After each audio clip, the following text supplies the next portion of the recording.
Turn in your scriptures to Acts chapter 5 and Acts chapter 18. Two chapters I want you to look at this morning. I'll read references here and there, but you might want to keep your Bible open, especially to Acts chapter 5 in a moment. I want to talk to you again this morning about the subject of the season that's upon us, politics. Robin, you're ready, I can tell. She's smiling. You always smile. You like to smile. This morning I want us to talk about the politics of lying. Well, you kind of think, well, that's like the same thing, Pastor. Politics and lying, they're like the same. And in some ways, yeah, that's true. Absolutely. We talked last week about the idea in general that politics is that gathering of the citizenry, you and me, making sense of our commonwealth. And that's really what we're trying to do in this political season. I noticed the news in the last couple of days, and my goodness, just when you thought it couldn't get worse, it does. And that's just the way it is right now. So I think it's really a benefit to us as believers to talk about the things that are going on around us, because they trigger something. I love it when something triggers within us when we say, I'm going to do something about that. Isn't that a good thing? That is a good thing, isn't it? So let's talk about what it means to be a truth teller. Let's talk about living in a world that tempts us to lie at the drop of a hat and then just be okay with that. I find it interesting how we can indict people in leadership positions, and people can actually spend years in prison for lying under oath. Like, I go back as far as the Watergate scandal. Okay, a third of you weren't born then, but the Watergate scandal, people spent a lot of years in jail because they lied under oath. But here's the thing: as soon as we walk down from the witness stand, when we're not under oath anymore, somehow we think that we now have permission to lie whenever we want, to say things that are not true. We live in a culture that doesn't live by the Ten Commandments anymore, do we? Now, it's a rather broad statement, forgive me. But you and I know that as we live our lives, as we go to our workplace, as our bosses demand this and that from us, we find the challenges to be immense, to be truth tellers in the world today. Ever buy a used car that didn't quite perform to the level the salesman said it would? We always go there, don't we? I had to. Ever find it difficult to be honest when you're trying to be polite? That's a little closer to home. All of a sudden, we become the new salesman. It tastes well, and it looks well. Maybe or maybe not. I was at a drive-thru this week, got my burger, and handed the bill, the $20 bill, into the drive-thru window. And I say this way because somehow I was on one of those Checkers restaurants. You know where the burgers are the best, and they're not exactly good for you? That's the place. Yeah. And I handed my bill in this way, and they handed me $17 back. That made my day, because I actually should have only gotten 12 back. Yes. So I drove out. No, I didn't. I had that money in front of me, and he handed me 3 5s and 2 1s, and I'm going, well, this is a good day. I was laughing because I knew that they were wrong, and I had gotten the meal in fact. And this wasn't a value meal burger, And so he came to the window again, and I held up 3 5s and 2 1s. I said, I ordered the meal, and I think you gave me $5 too much. I said, that makes my day, but your day might have just gotten better. That's the way I said it. And he smiled. He goes, oh man, yeah, thanks. I'll get in trouble for that. And being honest and telling the truth is important, isn't it? I had fun. You can always have fun with Google. I dialed up on Google. I typed in. Dialed up. You don't dial. What do you got? A rotary phone, Pastor?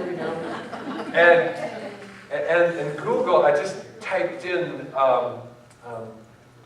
lying on Google. And I got a few hits, you can imagine. Yeah. And within the first 3, I got this video offer. I didn't look at it, but the video said 13 minutes of nonstop lying by Donald Trump. Yeah, you think I'm not going to talk about politics? You got another thing coming. And then about 2 hits below it, guess what I found? 13 minutes of nonstop lying by Hillary Clinton. Okay, so there you go. You pick your poison, and here's what I know. Anybody can say anything about anyone. Anyone can call anyone a liar. Anyone can fashion a liar to be a truth teller. Anyone can fashion a truth teller to be a liar. We can do anything we want. We can craft things in such a way that we can make this look like that, and vice versa. It's important in our day that we know what we're seeing in front of us. Be careful in this political firestorm. Be careful what you see. Don't just start quoting networks, please. But know your societies. Know your candidates. And know that everything we talk about, from candidates to our personal lives, because every day when we get out of bed, you and I, we're also running for office. I still want to be a dad. I still want to be a husband. I still want to be a good pastor. And those things are always up for vote. That is our task, and that is our walk. And we need to know that we also have to walk in ways that are honoring to God. The things that we see in our culture are immense. What do we do with this ninth commandment that God handed down to the Israelites and affirms to us today? You shall not give false testimony to your neighbor. You shall not give false testimony to your neighbor. Of course, when the expert in the law asked Jesus, "Who is my neighbor?" a whole story of the Good Samaritan comes out. And Jesus begins to speak what it means to be a neighbor. And then the story is asked again, and Jesus says, "Friend, I tell you," here's a better way of putting it, "love your enemies." It's a good way to be a neighbor. Do not bear false testimony against your enemies, not just your friends. So in the end, we get a barrage of responses throughout Scripture to the definition of neighbor. In other words, we shouldn't lie to anyone. You get the message, don't you? So is this important or not? Is this important for us to live by being a person of truth or not? I want to tell you about a couple of people. I want to first talk about Ananias and Sapphira.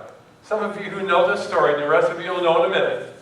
If you know this story, you know where I'm going. Their story does not end well, does it? Another couple, if you go 12, 13 chapters later in Acts, you'll meet Priscilla and Aquila, and I want you to meet them in a few minutes. And the reason is their story ends quite well, doesn't it? So let's talk about these two stories. First of all, in Acts 5 with Ananias and Sapphira, we have the early church that are meeting together in homes. They're doing prolific ministry. Peter's able to give a message, and 3,000 people get saved at one time, and they all get baptized the same day. I don't know how they did the baptism classes and the baptism testimony like we do it. I wouldn't know how to do that, but you get the point. It was a different day. The apostles are making radical sacrifices to meet the needs of the poor in their area. It's not just it's not just like Harbor Impact, although Harbor Impact is very effective and we do it well. This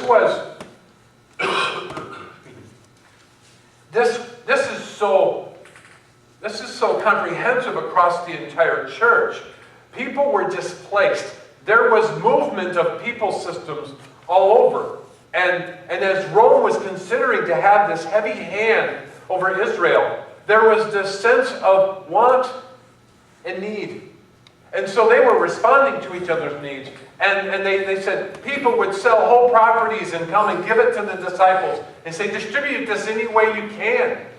There was a social system Maybe like we've never seen the body of Christ taking care of each other. So Ananias and Sapphira was a couple that was involved in that ministry. They had to be involved in some way because they heard about this, and they said, we too want to help. They sold their property, and they brought the proceeds, and they gave it. It says they placed it at the apostles' feet. And there they were before the apostles, and yet they did something that they shouldn't have done. They did lie. They said, here's the money from the property we sold, and it was X price, but that money that they gave them was actually a lot lower than what they sold the property for. So they came and said, we're giving you this property, and we've sold it, and here's the money, but they kept some from themselves. Now, it wouldn't be wrong for them to keep some for themselves. I'm sure that the believers, if you were there, would you have given 20% of your paycheck, 80%, or 100%? It wasn't about giving all and you become completely impoverished. The point was, what they said was a lie. The apostles confront them on this. Somehow they know. They don't say how they know, but they say, you have not lied to men, but to God. And that's the issue, isn't it? You've lied to God, not just us as men, but you've lied to God. Well, there's Peter standing there in front of this man, and he's confronting Ananias. And guess what happens to Ananias? Ananias falls dead.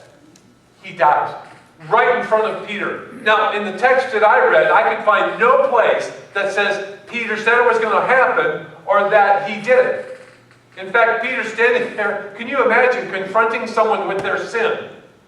And all of a sudden they drop dead. I wouldn't know what to do. Do CPR? What? And so there was Ananias laying at Peter's feet, the apostles' feet, dead. I could only imagine what Peter was feeling inside. I didn't do that. I didn't take his life. I didn't even say he would die. That was God. Now, none of that was said, but you got to think about what people are feeling inside. Here Peter was trying to lead the church. Here he was trying to be the people of God, and Ananias is now dead in front of him. Whew.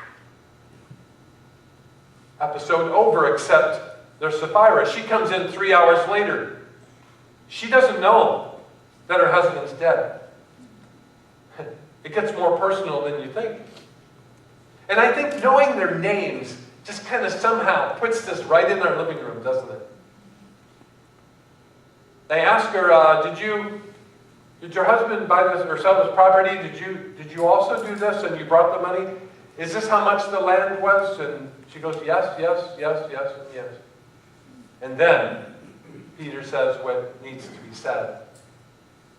Your husband's death is speaking from his grave, and you're about to end the same.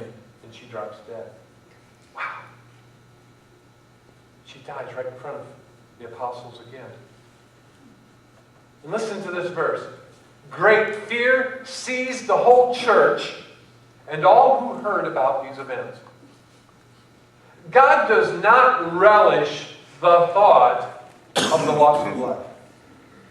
God does not enjoy moments in which an Ananias and a Sapphira lose their life because of disobedience to God. The church also, and Christians also, have this problem with thinking about God sometimes, thinking that God is somehow a little less than loving sometimes. But let me tell you that when God is a righteous judge, He is most of all holy in that moment.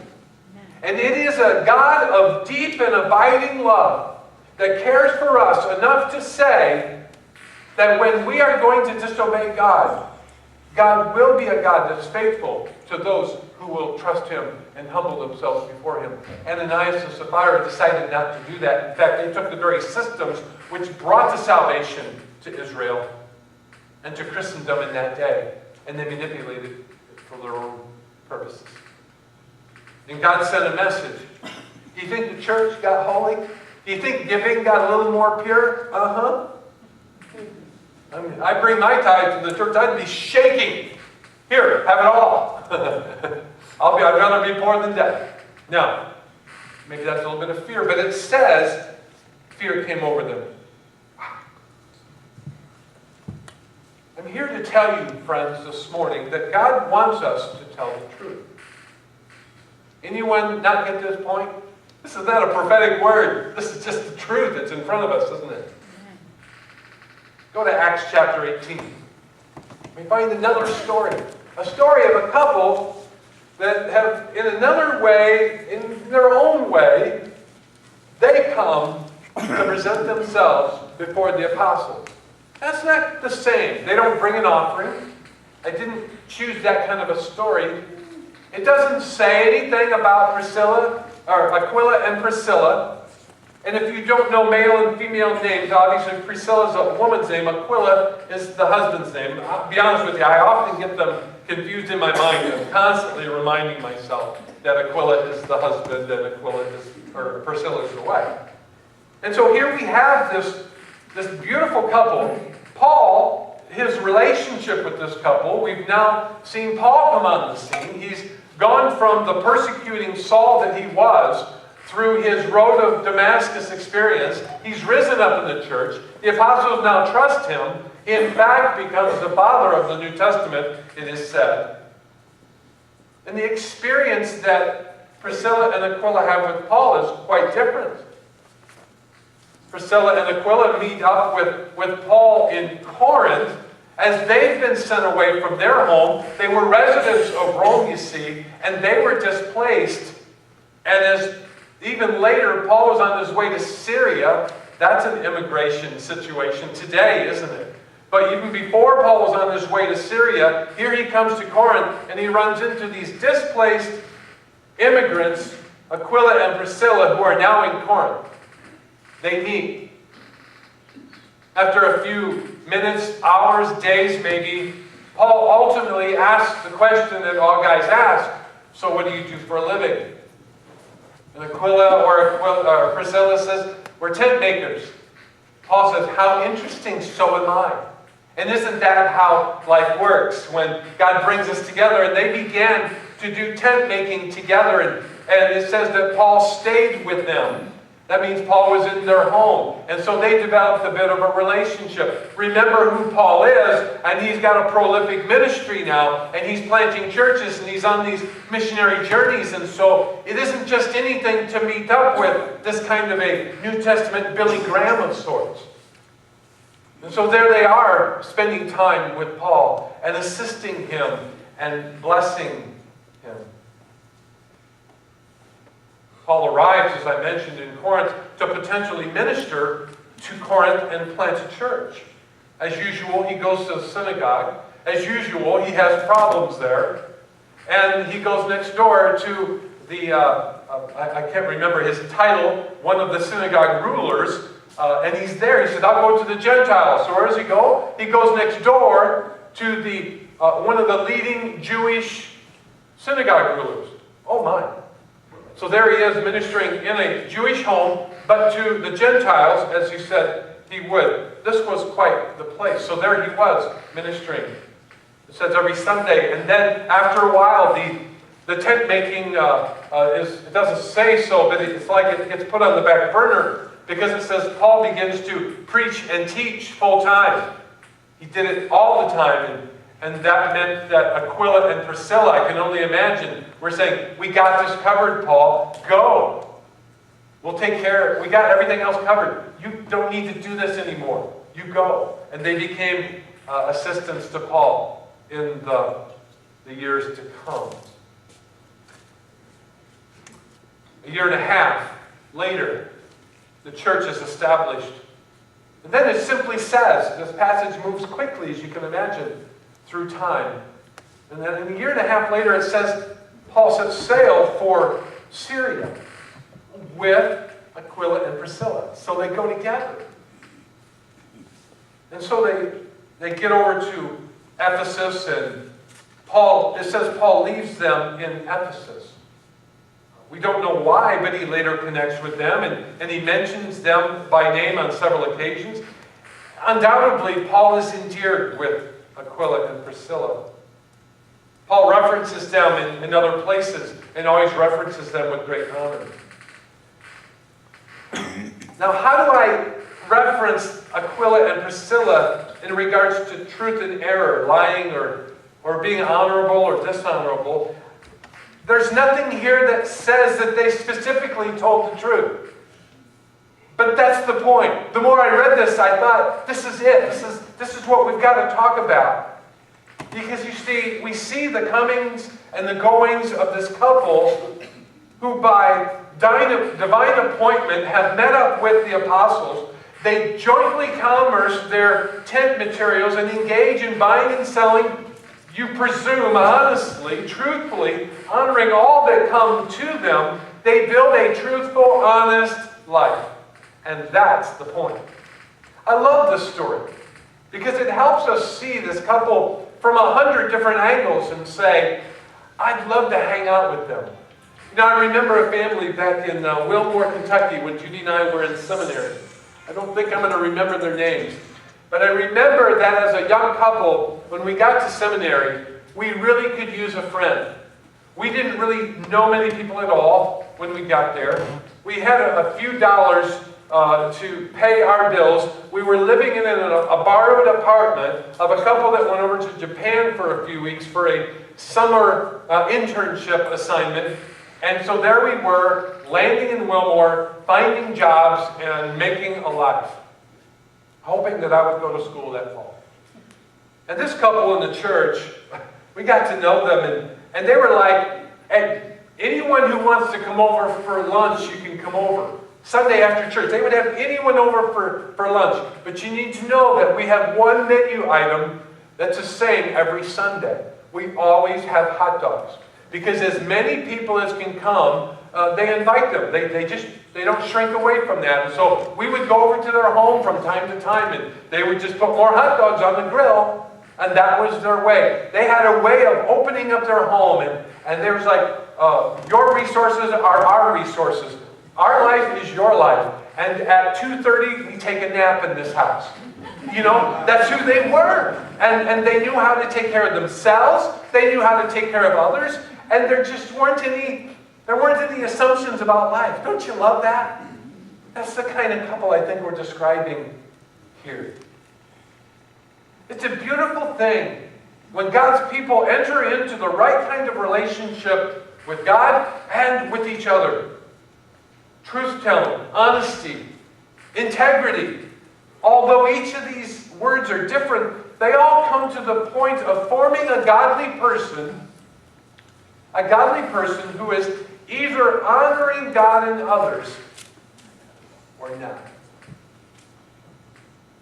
So let me take these thoughts, these scriptural applications now and lay out 6 things that I think we can learn.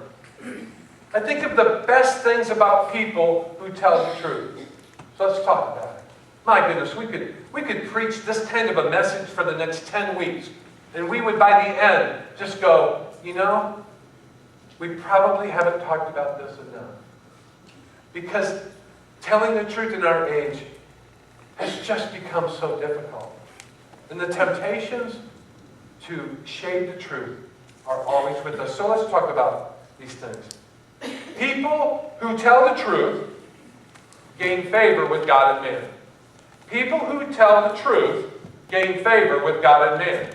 In the second verse of chapter 18, I'm going to stay in 18 of Acts for these thoughts. Here we see Aquila and Priscilla sharing tent-making business with Paul. One, we know that this couple were displaced from Rome, and so they were newer to their region. 2, they had a successful trade that they were able to hire Paul, partner with Paul. We don't know for sure. But 3, they were already accepted believers in Corinth. They were there. Simply put, they knew how to make a good life. They knew how to rub 2 nickels together. They knew how to tell the truth, how to be honest, how to be persons of integrity, and because of that, people were drawn to them. And that's an important thing in life. I'm reading an awesome book called, I don't know what the whole title is, but it's something with gravity. And that's helpful, isn't it? The whole idea that every one of us have a gravitational force that draws people to us. And the notion, I'm halfway through this book in 3 months. I read 2 or 3 pages and chew on it because it's good stuff. It talks about how you become attractive as a person from how you fashion your soul. That's why sitting in this sanctuary together this morning, being together and paying attention to your soul, and not just doing your devotions. Would you do me a favor? Don't do devotions anymore. Live your devotions. Live your devotions so that when you read the word in devotions, you go, I want this to change my day. I want to change how I live. I don't care how righteous you are. You've got something new to learn. Every day I go to the Word and I work hard and I look at stuff and going, I'll come to Bible study on Wednesday night and he goes, guess what I learned this week? And some of them, I know you guys look at me and are going, you're just getting that. We retell the story to ourselves. We relearn the application. How do we stay honest in our family relationships? How do we, help me understand this, how do we not play favorites with our kids? Anybody want to talk to me about that? We all got lots to learn. Because the ebb and flow of life every day, whether we're being playing favorites or not, how's that perceived by our kids? That's not an easy thing. You might be doing everything right, but how it's perceived all of a sudden. There's conflict in the room.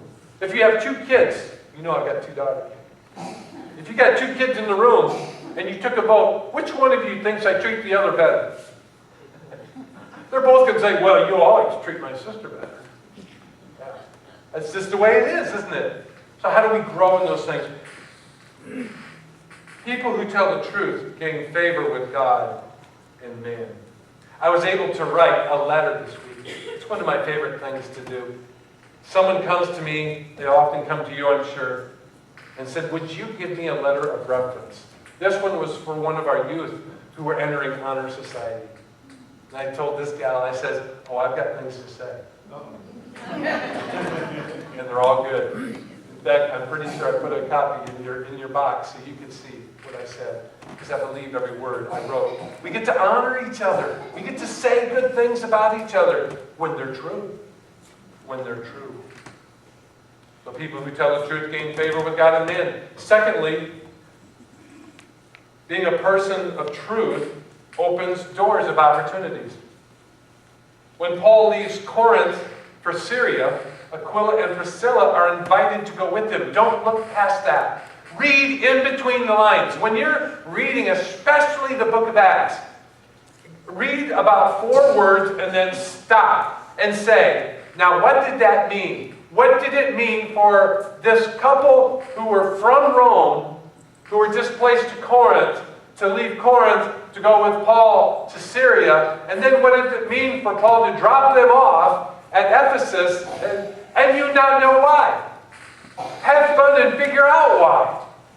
Because there's all of this stuff in between the lines that may or may not be true, but we need to think through why this is happening.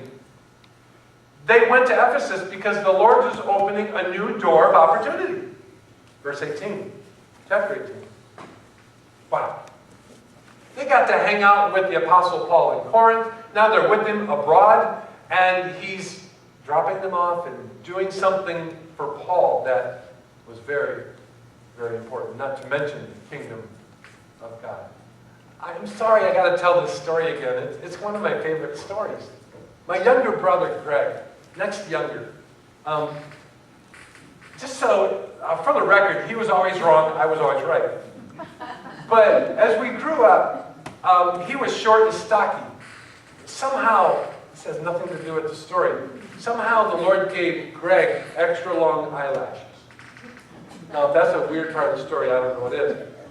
One time, Greg got so fed up with it, he went into the bathroom and he grabbed the scissors and tried to cut him off a little bit. What he didn't know was he had my sister's eyelash curler thing. So he curled his eyelashes instead of cutting them off. Yeah.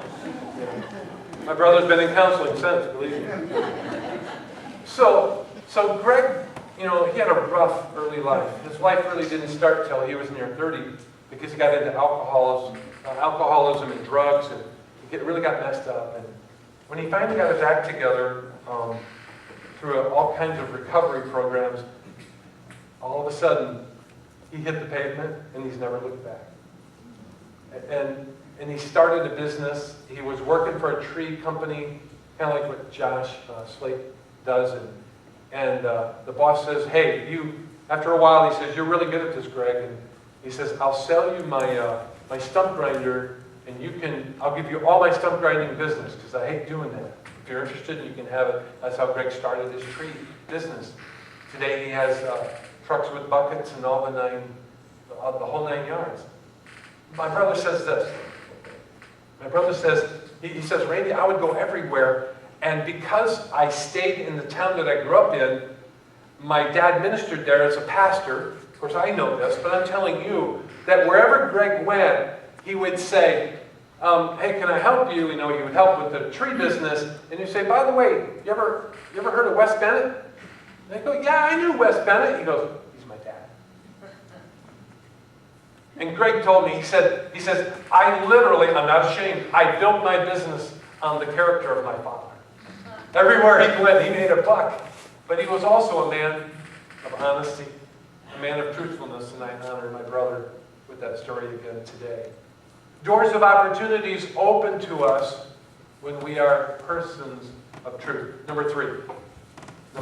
People who tell the truth opens doors of ministry. And as doors, for some reason my 2 and 3 look exactly like, what have I missed? Oh, I see it, yes, I'm sorry. We have opened doors of opportunities, and then 3, it opens doors of ministry. Sorry, I looked right past that. In verse 19, we see this ministry in Ephesus after Paul had left Aquila and Priscilla there. Now let me get this right.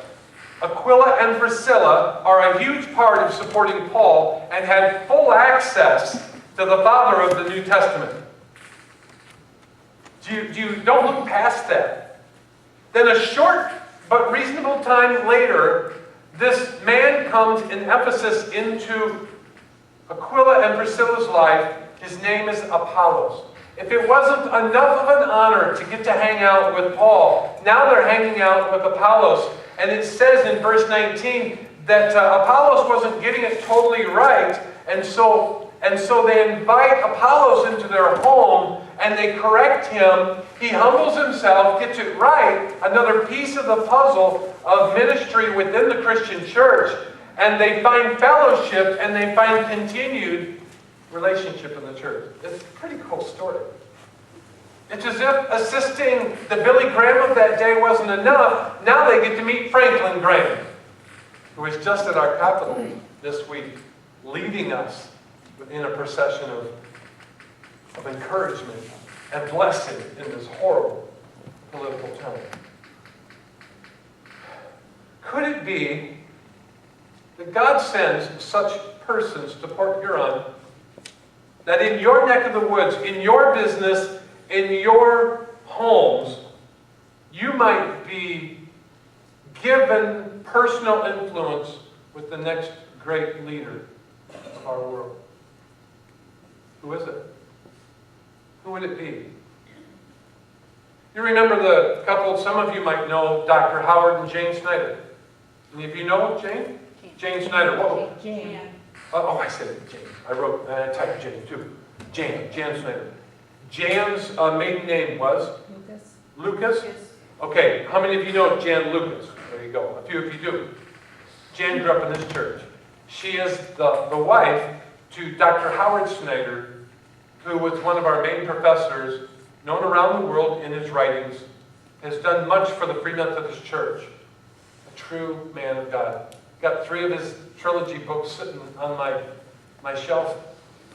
And he wrote another 900-page book. Yeah, I need that back. I have it. Okay, good. And this is a man of God. His wife was raised right here in this church. We don't know who we're raising up. Not to mention all of you that are sitting right here, people of faith. You're important. You're a Jan Snyder, a Jan Lucas, a Dr. Howard Snyder. Yes, you are. God has given you influence. God opens the doors of ministry to us. I love the stories I get to hear from Dale Woods. If you want to know how true missions works, let me say it this way. We have missionaries all over the world. Many of our missionaries tell stories that aren't very interesting. I'm sorry, Judy. Did I say that? Missionaries sometimes tell stories that we can't exactly connect with. They're not unimportant, and their work is not a wrongful ministry. But if you want to read about a ministry right now that's on the cutting edge, read about the Middle East and what's going on with Dale Woods and everything in the Middle East. It's just amazing what God has done through that. I don't know how God caused it to happen. I don't even remember how it happened. But Dale and I met at Asbury Seminary. We started playing racquetball in that oversized room that was way too big to play racquetball in.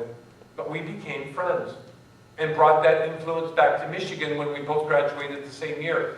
And it was in my arrival in Michigan and interviewing with 2 East Michigan Conference pastors that I was given favor. Because somehow I didn't mess up at Asbury enough that Dale would go, I think you should give this guy a chance. Now, I don't know that Dale ever gave me a hands up with his dad, who was superintendent at the time. But I can tell you that that's how the world turns. Not because of who you know, but because of the opportunities that open, because you've been a person of integrity, honesty. You see? It's important. It's important. It'll open doors of ministry. I've got 3 more, you think. Number 4. People of truth, people who tell the truth, mature in Christ, they grow with leaps and bounds. You will grow. If you want to grow, be a person of honesty and truth. Verse 26. Apollos comes to Corinth and has great wisdom, but it's Aquila and Priscilla who correct him with some of his wrong teaching. I think it's interesting that a lay couple corrects the pastor. Sounds good to me. Sometimes that's the way it should be.